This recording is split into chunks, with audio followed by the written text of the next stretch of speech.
So, good morning, good afternoon. Trying to see if I can record this on the computer as opposed to my phone, and then uploading it takes forever. I don't know why, but the Wi-Fi on Friday night just rolls kind of schwa, so it takes a while to upload it onto YouTube. So, see if I can just do this lechatchila directly on the computer and save myself a step. See if this actually works. Hopefully, this will work. Okay, so Parsh Achrei Sir Shalom kind of points out something very similar to an idea that we shared on Parsha Shemini, that the death of Nadav and Avihu. It talks about that they had no shaykhs to the klal because the Torah goes out of its way and kind of looking for the reason why they died. A Zara, did they die because they were drunk? They died, they had no children. Trying to understand what the operation is. And we kind of had the idea, the Siva Shalom says that they really had no kesher to people. They don't kesher to people. They had no kesher to Moshe and Aaron. They kind of said halacha before them, even though they were the leaders. They had no children, so they really had no kesher to get married. They had no person to give their chachma to. They kind of were independent. These lone people. We see these people in shul a lot. They sit in the corner. They have the Gemara. They're tzaddikim. Obviously, they're learning Torah all the time, but they're by themselves. They're kind of happy by themselves, and they don't really participate in the klal things. They're kind of on the sidelines. And the Steve Shalom kind of takes this idea, but he throws in a interesting wrinkle. He throws in Yom Kippur. This concept, because now we're going to talk about the Avodah Yom Kippur, talk about the Lazazel, and the Torah really adds this in. Achrei Mos Shnei Bnei Aaron. You know, I don't know. What's the was it the next day? I don't know when was this commandment given. I mean, Mistama, it's around this time. This is right, opening day Nissan when the Bnei Aaron die. So was this given a month later, a day later? I don't know exactly, but it's important. The Torah feels it's important to say that this literally as a prelude to talking about Yom Kippur. By the way, this happened after the most Bnei Aaron. And there's a kesher that Sir Shalom, he actually quotes the Kli Yakar. He talks about this, is that just like there's a kesher, a person, can, have to listen to the leaders, have to have a kesher to people. There's really the added lesson about the Kohanim. So all the Kohanim in our audience here, all the Kohanim have to kind of understand that, something, you go to the base of Mikdash, you're doing the Yiduchning, but it's really the Soch B'nai Yisrael. You're doing this with the people, on behalf of the people, for the people, and it's where there's chusim. Um, Sometimes the Cohen wouldn't make it out. He would die literally in the Kodesh Kadashim. And sometimes the people wouldn't be forgiven, and people had to daven for the Kohen, for themselves, for the Kohen to make it out. And there's this really strong kesher between the success that the Kohen is going to have in the Kodesh Kadashim with the people. If the people are not Zocha, not going to be forgiven, and the job is not successful.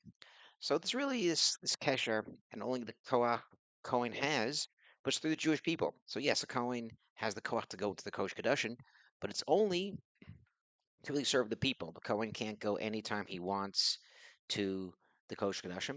It's only Yom Kippur, and because the people are davening and the people are need a kapara, and that's the only way that the Cohen can go in if he's really tuned into the people.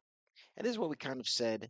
What the sin of Nadav and Avihu is that they brought their age Zara, they brought their own fire for themselves, as opposed to the Ketores is on behalf of the people, and taking the step forward with this parsha is the Kodesh HaKadoshim going on Yom Kippur. This avoda that we go through, the Kohen kind of prepares the entire week to get himself ready, physically, spiritually, is to go into Kodesh Kodashim on behalf of the people. That's kind of really one of the interesting things that Kliyakar and Nasiv Shalom kind of are together on this.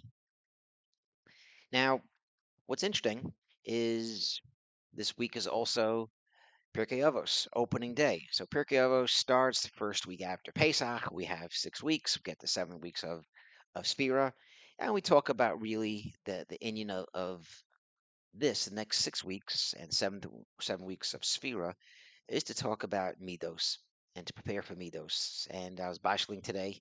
Um, First 40 minutes had a podcast, had a Siva Shalom.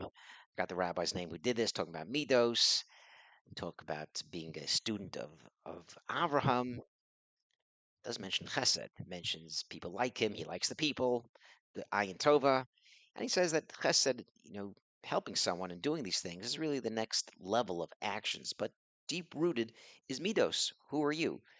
You can give $1 and still be a kind of a jerky person. And you could be a great person without giving tzedakah, and there's other ways to do chesed. So he says, really, the midos we'll have to work on, and that's 7 weeks of Sphira before we get to Torah, before we get to the level of actually learning Torah, getting the Torah, accepting it, and appreciating it, is to work on their internal midos. And first piece of Siv Shalom is a couple of pieces each week. First piece is Moshe Torah Sinai. And the Tana, very important, says it's so important to tell you about Moshe and Yeshua, Knesset Gedola, the Tanaim. But why is the Sinai so important? We know this. We know it's from Sinai. Or everything came from Sinai. It's in the Torah. That Torah came from Sinai. You want to tell us the Masorah about Yeshua? We kind of knew that also, but okay, that's fine. Why throw the word Sinai? That's it's pretty obvious. And Sivir Shalom says not so obvious because when Moshe was told to take Bnei Israel out, he refused originally. But when Hashem speaks to him on the mountain on Har Sinai, Moshe understands that Hashem is speaking to me now on Har Sinai, and this is the lowest of the mountains, nothing special going on here. And the lesson is if Hashem has importance for Har Sinai, something that's really on the surface, not that big a deal, perhaps that's a lesson for me that I can actually do this job and I'm the right person. Hashem chose me for a reason, and even someone as unimportant as myself, even the big of Moshe refused to do this work originally. But when he saw from Sinai, he took the idea and the lesson that really anyone could go to high levels, and obviously takes the job. And the reason of Sinai, the Sea Shalom says, is because that was the lowest of the mountains. And it teaches that this lesson of Anivos is the most important thing we have going for us. Without Anivos, you have nothing. You can't be friends with people. You'll never get to learn Torah. If you have a wrong sense of yourself, you're really not going to go the extra level and friend people. You're not go the extra level to ask the questions in a shear. You're not going to want to be close to people because they see your faults and you don't believe you have these faults, or people are going to knock you down a peg. And the easiest way to really find Hashem and to find friendliness is really not to have an ego. There was a tkufa, myself personally, where I lived down feeling by myself. I wasn't really, and even though guys in the corner had a kabura, and I'm like, well, I have the art scroll. I can listen online. Why do I have to kind of join the kabura? People really gonna know that I can't read that well, the Gemara. But that's the point. Someone who's not a Bayishan, ain't a Bayishan Lamad. If you're not really gonna put yourself into it, you're really not gonna ask those questions and learn and grow. And thank God I joined a Gemara. We learned a Kid Misachta, and part of it is listening, and part of it is giving it over. And that's Matthias. To really grow in Torah, to really understand, appreciate Torah, you have to kind of put yourself out there. You may sound won't sound great, perhaps, but to really kind of connect with people and connect to Torah, you have to do this. And without having this, without an ego, you can really grow and appreciate friends, appreciate people, appreciate the Torah. One of the things, a bunch of years ago, went to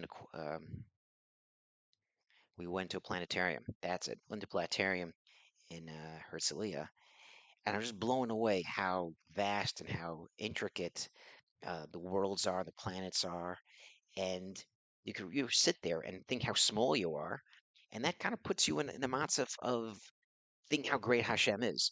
You kind of need to be in an area where you know almost nothing to appreciate how vast Hakadosh Baruch Hu is, and it's even more than we can even imagine.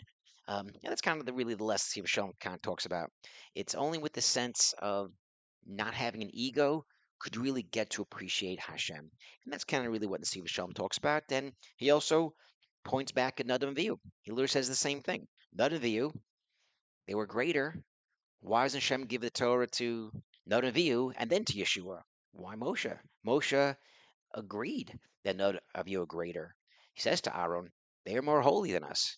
And Nadam Avihu themselves said, we're better than Moshe and Aaron. So again, the point is not we're not looking for greatness. We're looking for actually the opposite. We're looking for someone who's an unav who can recognize greatness and try to achieve greatness. Shabbat shalom.